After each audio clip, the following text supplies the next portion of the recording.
Welcome to the third intro video. You followed on from the tragedy of the commons, which was the second, and when we defined what fisheries management is in the first video, and now we're going to look at the global fisheries situation, or how we've been doing with our fisheries management around the world. So the first 200,000 years, or nearly 200,000 years of Homo sapiens existence, people were eating fish, but it was sort of along this scale. Shallow seas, close to shore, small boats, powered by people paddling or pulling things, natural materials, small populations of human beings, and not really much of an impact. The impacts were localized at best, and there were large breeding populations that were outside the sphere of influence of human beings for most fish species. And then we see from little villages like this close to the coast, we wind up with a vastly different situation today. And we go from technology like so to technology like this.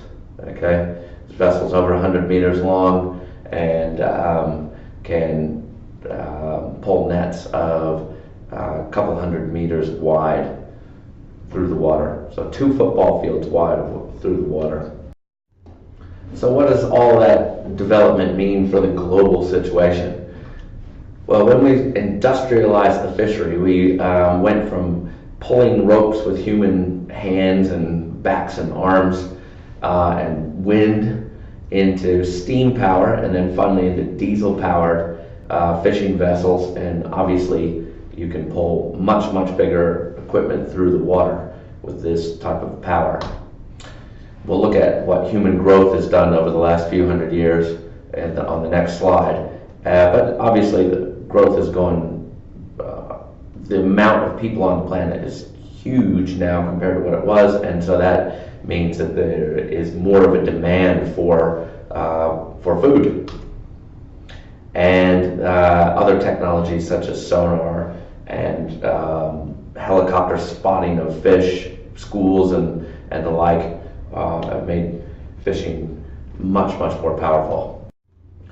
Okay, we said that human population has caused a demand for more food, more accessible protein. And this slide, as a biologist, is incredible. It really can't be ignored. And once you see this, that's what should be in your psyche as a human being. But this is sort of where we're talking about with the agricultural revolution, where humans went from hunter-gatherers only to starting to grow food. And you can see that technology increase caused the ability for the population to go up a little bit, okay? And until the Industrial Revolution, we essentially were at a carrying capacity, okay? So this is like a carrying capacity of the world with our pre-industrial revolution technology. And then we've kind of freed ourselves from that with using other sources of energy than our own, and animals like horses, and wound up allowing the population to go like so. Eventually we will hit another carrying capacity though, and so you can start to see the leveling off here. So we don't really know exactly where carrying capacity is, but estimating it at about 10 or 11 billion people on the planet. And this is stark because with this kind of increase in human populations, obviously we're going to be impacting other parts of the globe, and fisheries is one of those. And we have impacted it, all right? So this is a graph that shows what the catch has been over the last, well, since the end of World War II, essentially, and they also how much there has been caught per person on the globe. So the population has gone up, okay? So from 1950, when essentially a lot of the world was starving after World War II, and you had situations where Japan had been decimated, Europe had been absolutely decimated by war, and they needed food.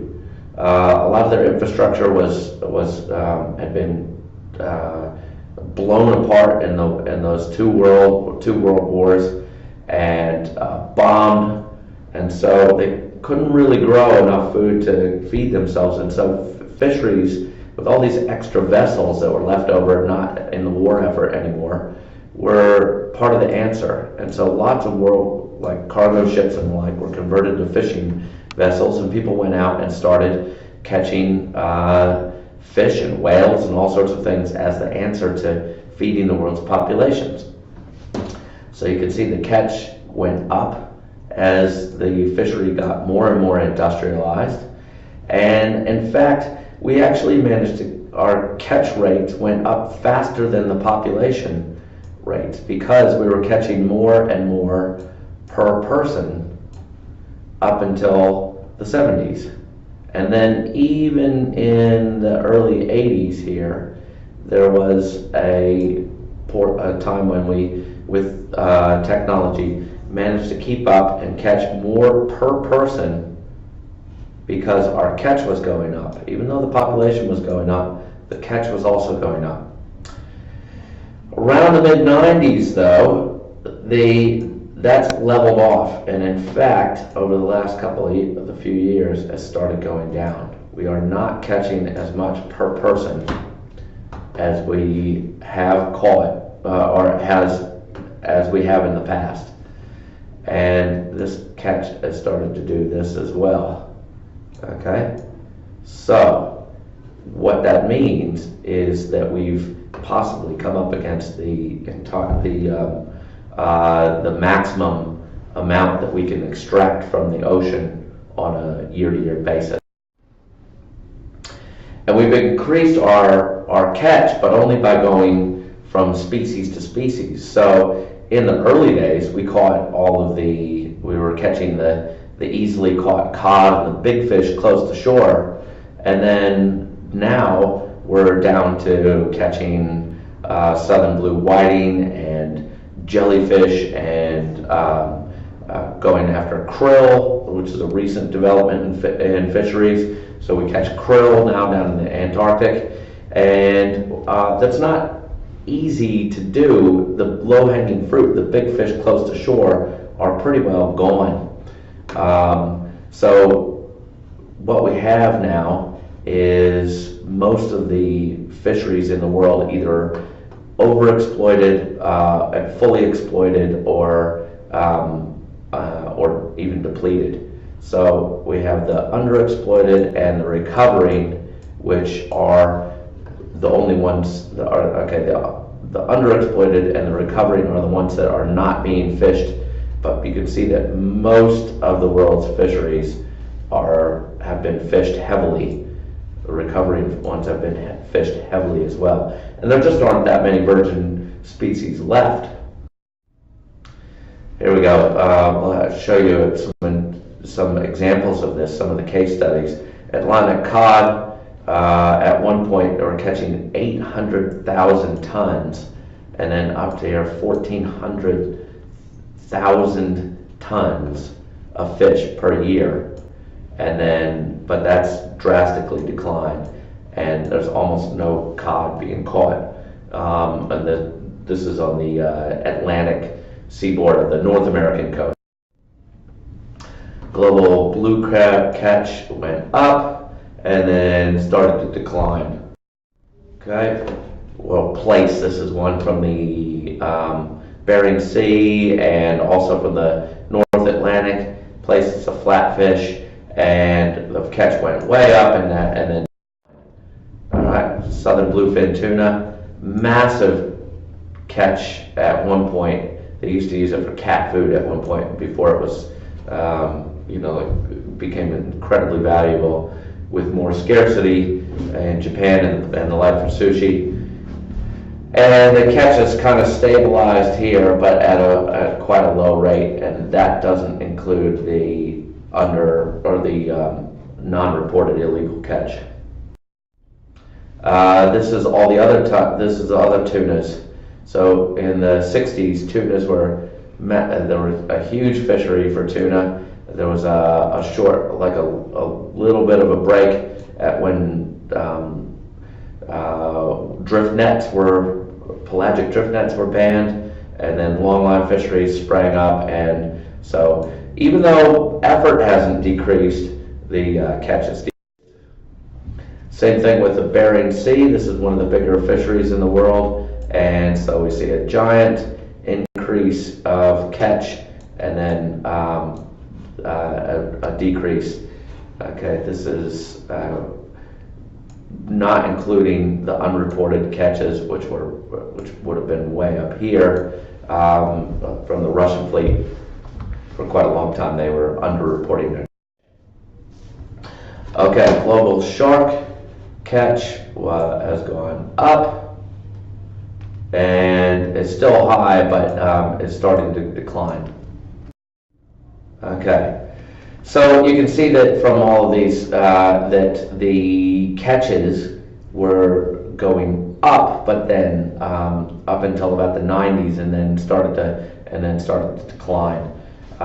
So we've maxed out of around 90 to 100 million tons since the early 80s, but we haven't, even though we've put more fishing effort in, that catch hasn't gone up. And now 70% of the world's fisheries overexploited to exploited today. Another case study in the Mediterranean. All right, so 80% of the commercial stocks have never even been had stock assessment. So we don't have any idea of how much stock is actually out there, even though we're fishing them. Okay. Outside of safe biological limits means that they are just about outside the limit where they potentially cannot even recover. If you look at this statistic on sharks, 0.5% of estimated numbers in 1950. Now in 1950, the Mediterranean was still fished, and it wasn't at virgin fishery. But that means for every 200 sharks, large sharks in the Mediterranean in 1950, there's now one left. So bluefin stocks essentially commercially collapsed in the Mediterranean, and the catch per unit effort. So for the amount of effort they put in, the catch is dramatically falling over most all of the Mediterranean. And most people say if you go snorkeling in the Mediterranean, you'll see some sardines and some little fish like that, but you just don't see any large fish swimming around. This is the kind of technology that's allowed us to get to that point where we've depleted most of the easy to get to stocks on the planet. So if you look at the increase in technology, this vessel, which can take about 1,000 tons of tuna on each trip, will have its own helicopter in order to be able to spot schools of fish. It used to be that you could crawl up to the crow's nest and have a look for fish, and now they can go and use the helicopter to zoom right in on schools of fish on the surface. And they can look with side scanning sonar for fish that are even down to 300, 400, 500 meters below the surface and still fish those. So that will stop at this point for this video. Next video we'll go on to look at what's always happened so far to individual fisheries and how we've reached this point of depletion.